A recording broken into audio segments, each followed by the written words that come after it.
Hey everyone, we're going to be doing some reverse engineering today. We're going to be going over the first Crackme one from, these are a series of Crackmes created by Philip Carlson. I'll leave a link to this in the description. So for this one, this is for absolute beginners. You have to find the secret key, okay? So what we can do, I've got my VM in here. There's crackme1.exe. Let's go ahead and load that up. And you're provided with a user and a password. We press OK, nothing happens because that's the incorrect password. Here it says find the secret password. Okay, so we're going to use Cheat Engine to solve this.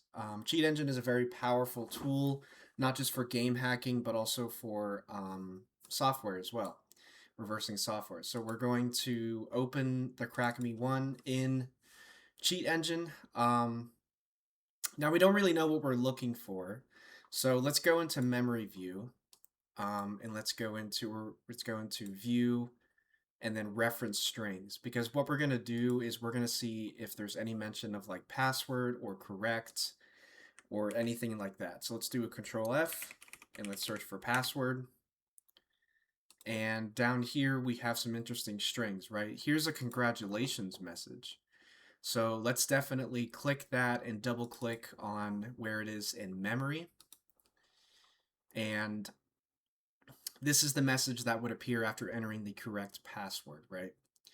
So, and here is a conditional jump that probably happens if you type an incorrect password.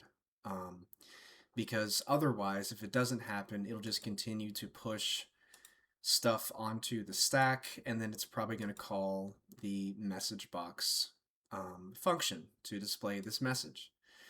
So let's scroll up and see if we can find some strings. And if we scroll up a little bit here, we find two interesting strings here, stuff that is being moved into the register EBP, and then being moved into ECX, and then a compare happening.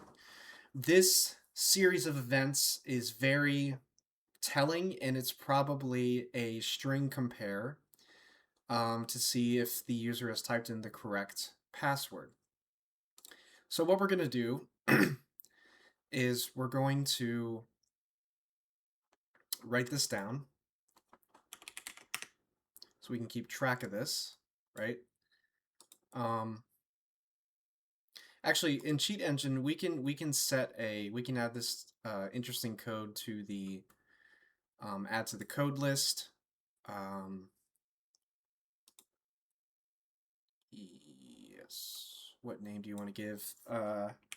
Pass one, right? And then we'll add this to the code list, and we'll say pass two.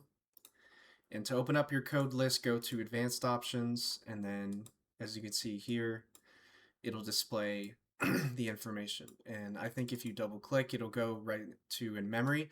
So that's a good way to keep track of stuff. But anyways, let's write this down so we can keep track of it. J5% 9. And then it's also moving, you know, this data into EBP. Now, this is counterintuitive, or what is the word? I don't know, confusing. But we need to convert this 6B6C that's being moved into EBP so we can figure out what it's actually saying. So 6B, 6B, what is it? 6B, 6C, 6B6C, press convert, and there's KL, right? So the other part of the password is KL. Let's copy this, and let's put this into the password field. And press OK. And that doesn't seem to be working. Okay. Okay, so that worked. So yeah, we had to keep... Okay. So... Okay, I see. So for some reason, this was moved into EBP in reverse order. Something probably due to endianness. It functions differently than a string, perhaps. Probably because it's a word. So yeah, that's how you solve this.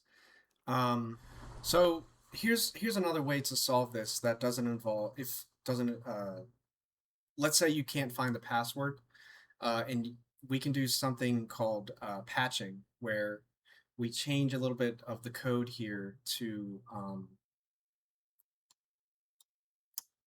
get it to do what we want, right? So um, I guess patching is not really the right. To, we're going to be modifying the registers during execution, right? So that we can solve this. So there's a JNE here, and it's going to jump if the zero flag is zero. So if the zero flag is not set, it's going to jump and it's going to not go down here and get the good message, right? So we want to change the zero flag during execution. So let's go ahead and toggle a hardware breakpoint here and click yes. And then what we're going to do is, let's say, type in a bunch of gibberish, press OK, and here we go. It hits the breakpoint. As you can see, the zero flag is not set. And because the zero flag is 0, it's going to jump. So we want to click on the zero flag, change it to 1, press OK, and then press run, and it says, congratulations, you found the secret password. Except we didn't. We just did some binary exploitation. Okay? So yeah, so this is using Cheat Engine, very, very powerful, and very easy to use. Let me know if you guys want me to cover some other Crackmes.